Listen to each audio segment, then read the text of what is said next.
I'm Matt. I'm Shane, and you are about to listen to an excerpt from a Comic Movie Marks podcast. So if you like what you hear, make sure you hit that like button real hard, and make sure you subscribe to Comic Movie Marks. And always remember, if Trailer Trash can do it, anyone can do it. Woo! That's right, we are here, and we are ready to fill you up with a bunch of news the hard way. Oh yeah. Yeah. The sweaty way. Just how you like it. Ugh, sick. And dirty. Yeah, exactly. Matt is, he's hanging in, fighting a cold, but so you're gonna have to hear my annoying squeaky voice through most of this. I don't know. Would you like extra fries with that, sir? All right, we got an abundance of news articles to just break through real quick. No way. It's just a bunch of good shit just flying at us left and right, front to back, up and down, all the way around. We got some Metallo Concept Art that came out for Batman vs. Superman, just randomly out of nowhere. Batman News. I don't know why I always say on news. I think that's another website. Yeah, I think so. It's news on something like that. This one is batmannews.com.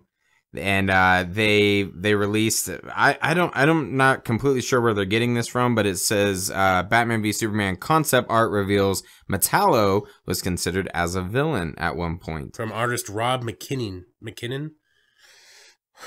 which showed a deleted Lex Luthor scene from Justice League. But I also noticed that he did some artwork for Batman v Superman of a Superman villain who never ended up in the movie. In the concept art above, you can see that Metallo was considered for Batman v Superman at one point. Which I actually remember that. I remember when it was all talking about if it's going to be Man of Steel 2 or whatever like that. Right. I remember Metallo was talked about. I'm like, that makes sense. Mm-hmm. That'd be the next, evolution. Yep. But I'm curious what everybody in our comment section on YouTube or any or iTunes or whatever the hell you're listening to this format on. I'm curious to what you guys think of this, because this looks like a Transformer fucked Vulture. Yeah, that's a pretty accurate depiction, actually. I mean, this is obviously done before Vulture, if it's Batman versus Superman. So this is before Vulture, but the turbine, he looks like he's flying, and he's got some major guns, and that's not big titties I'm talking about. He's got major guns on him. If anybody remembers that wrestler. Major Guns, Yeah, Major Guns. Anyway, anybody gets that, holy shit, you're a diehard. The one guy got the Kevin Nash joke. God, I loved you. Yes. If you're listening to this somehow, I love you so much. Yes, that you got that. Yeah, that was fantastic. That one obscure Kevin Nash reference. Right. The interesting thing about concept art, and maybe this is still floating around out there because it's unique and kind of cool, but concept art goes through so many different iterations. So it's just to plug this one out and go, oh, this is what he was going to look like if he was in the movie is a little bit of a stretch. But it is interesting that this was an iteration at some point. This wasn't even a fucking idea. Yeah, exactly. They could have the lineup of the basic Metallo looking art type things, and then have this one of like, here's a fucking crazy ass one. That just in case, Zach, just in case you want to go with this one. So it's interesting. Definitely unique. Yeah, he would have had a flying butt propeller. That would just been interesting. I don't know. That would have been some major destruction. Yeah, I'm trying to even look to see like where this would even come from. I know the guy, I can't think of his name, but the one who basically loses his legs at the very beginning of Batman v Superman. Keith? Yeah. Walter Keith? Yeah, something like that. Yeah, so he was rumored at one point when he was rolling around in the wheelchair without any legs, and they, in the behind the scenes stuff that was leaked out, he had the green, over his legs. The green socks. Yeah, and in this concept art, he does not have any legs. So that's kind of interesting. And Metallo is more of just a normal body. So maybe at one point in the script, they were like, hey, maybe we should make this guy Metallo like in an extra scene or something like that. And this is totally sporadic and off the cuff right here just now, but I was pulling something up to try to elaborate a little bit more on something, and I pulled up Screen Rant real quick. And this is an article suggestion piece by Screen Rant. And I'm just going to leave it at this after I read the title. Why Tom Cruise as Green Lantern makes sense. Who the fuck is this asshole? All right, moving right along.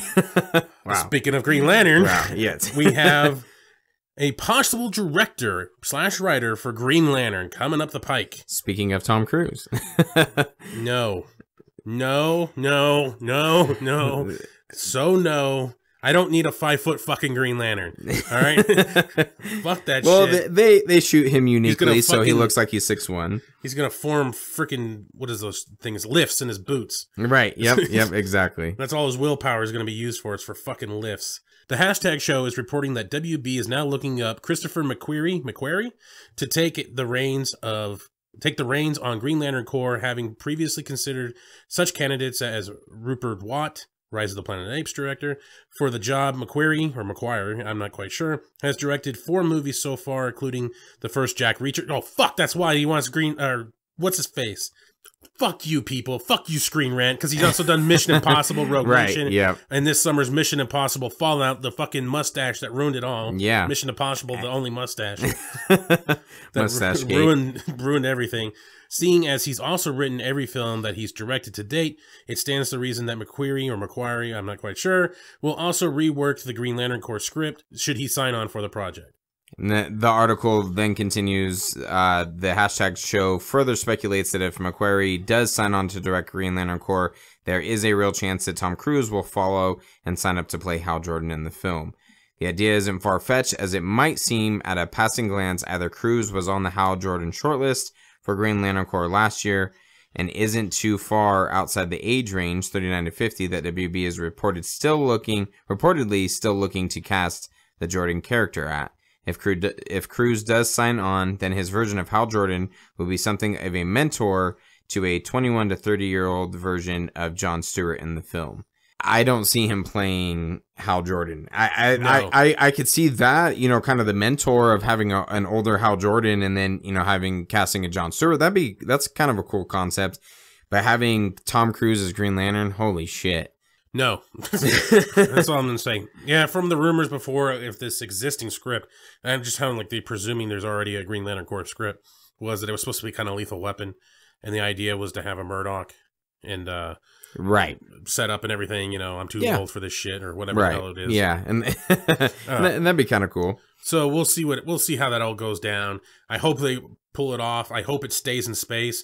It's going to be kind of weird to tie in a Green Lantern movie at this point. Mm-hmm. With the existing universe, unless you give some kind of weird reason that Jon Stewart because if you do have a core, I'm presuming that they do this setup here with Hal Jordan and Green Lantern, or Hal Jordan and Jon Stewart, you'd have to say that for some reason they weren't there during the Steppenwolf battle. Right. And then, there was also that supposed deleted scene that never got that after credit scene where Tomar Ray and Kilowog were supposed to come meet Batfleck. At the end, that was supposed to be an in-credit scene, but they scrapped it.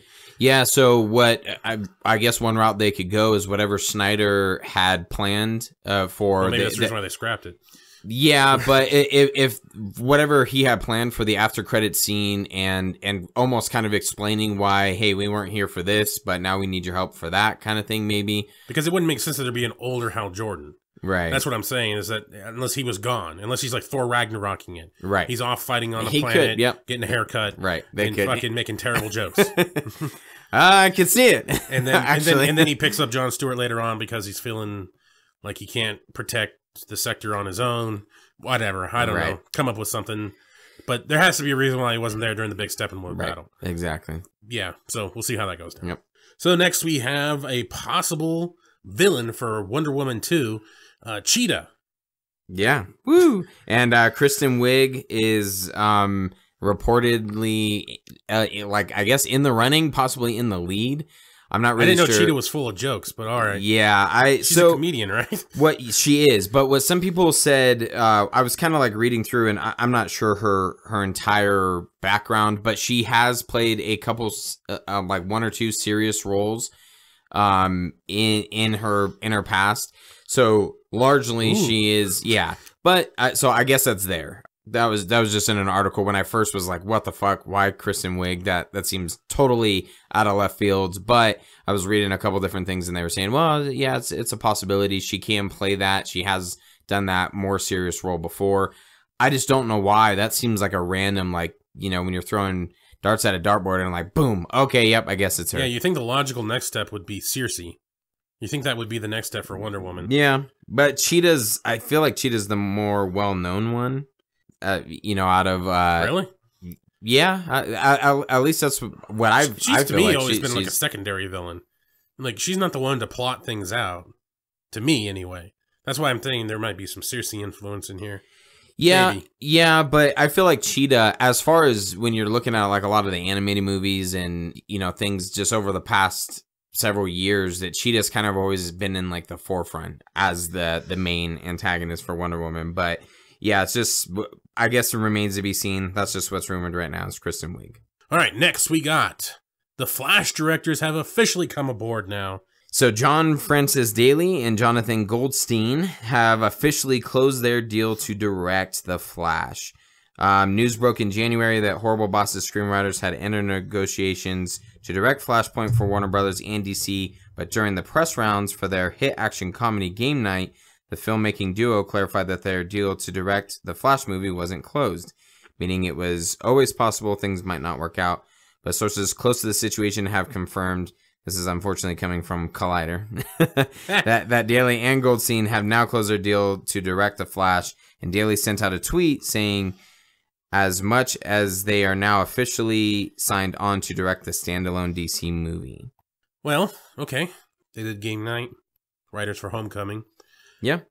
I don't think we're getting Flashpoint. There's no way they're putting these guys in charge of Flashpoint. No, yeah. It could be the Marvel approach of call it Flashpoint and loosely have it. Maybe just have them do time travel. Right. Don't have Wonder Woman, Aquaman. Yeah. None of that shit. Right. Just maybe he alters his past. Maybe. Yeah. Maybe that's it. I don't know. Similar to Civil War and Ragnarok. Maybe just go the route of Thomas Wayne Batman and Martha Wayne Joker. Maybe that's it. Maybe. That's the bare minimum? Yeah, I'm not even thinking that. I'm just thinking some sort of time travel. Call it Flashpoint because people know of Flashpoint. That's what I'm thinking. Or they scrap that whole idea and just say, all right, now it's going to be the standalone Flash movie, and almost take the same approach of Spider-Man: Homecoming. He's a little bit younger. Maybe have Bruce Wayne in there. I don't know, but he's also an established character, so it's not an origin movie. It's going to be him playing out certain things, and however he's was it Central City? However, the small crime that's going on in Central City, like that kind of nonsense. I feel it's going to play out similar to that. There was an article that I had from a while back that we didn't talk about at the time because it just seems so speculative and kind of pointless. But I just wanted to point out a little bit for this. Again, according to the hashtag show, they released some information about the Flashpoint movie, and they have some kind of source here reporting that Dr. Light would be the main protagonist of the movie, which has nothing to do with Flashpoint. And there would be some Rogues Gallery people as well, involving Killer Frost, Heatwave, and Captain Cold. If this article is even close to being right, and it's by comicbook.com, it was done on February 22nd, 2018. If this is right at all, this whole thing by the hashtag show, that doesn't make sense at all, and that doesn't sound like a Flashpoint movie at all. Not one bit. Either they are going completely off the rails here on the supposed Flashpoint movie, or it's not going to be Flashpoint. Even though I think they did officially announce that at Comic-Con. Well, they had Jeffrey Dean Morgan sitting there. Yeah, but they've had a lot of stuff that's been announced that's then been scrapped, that they've had logos for that now doesn't even exist. I mean, but they had the actors sitting there. Still. At this point, unfortunately, they don't plan things out clearly very well. Well, they got Batman boners, and that's why I think they'd be willing to do this alternate Joker and alternate Batman. Yeah. And possibly. I could see them doing that, but this alternate Wonder Woman and Aquaman, I don't think they want to touch with a 10-foot pole. Yeah. So, cutting heads off fucking doesn't sound great. Yeah. I'd be surprised. I'd be surprised if it follows. I feel like, if anything, it'll follow it loosely, maybe.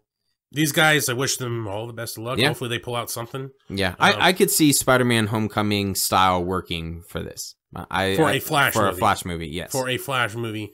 Flashpoint, again, it would have to just loosely follow it. Yeah, time travel. Yeah, and that's about it. Yeah, that's really about it. Next, we have one last little non-comic book news, because this is a near and dear thing to our hearts here on Comic Movie Marks. But Terminator 6. 6, wow. Yeah, for all you people out there. Schwarzenegger confirms Terminator 6 begins shooting this summer. Dun dun dun dun. Dun, dun, dun, dun. Fuck yeah. Hell yeah. So Schwarzenegger said, we are starting to shoot Terminator 6 in June to the middle of October, so I am in that. Oh, well, good for you. I'm looking forward to coming back as the T-800 model, so that already gives away that they're not going to follow Genesis at all, because at the end of that movie, where he became a T-1000, Yeah.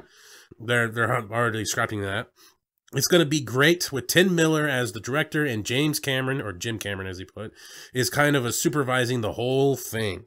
So from what I understand, you know, Tim Miller, the guy that directed Deadpool, the first one, and then James Cameron, or Jim Cameron, apparently Schwarzenegger's on different toes here. Yeah, that's it. Everybody else calls him James, but Arnie calls him Jim. Apparently they're going to ignore the last, like, 3 movies, and it's going to be based right after 2. Yeah, it looks like, just according to this article from movieweb.com, that there's been speculation that this new production could start and could lead to the release being pushed to late 2019, which would get Terminator 6 out of the way for Fast and Furious spinoff. All right. Anyway, some Terminator news.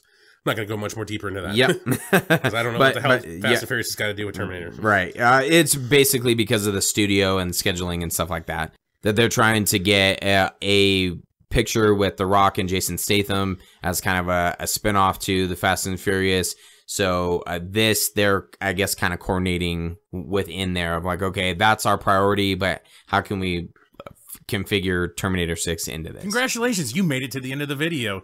You're one of very few to make it to the end. Yes, thank you very much.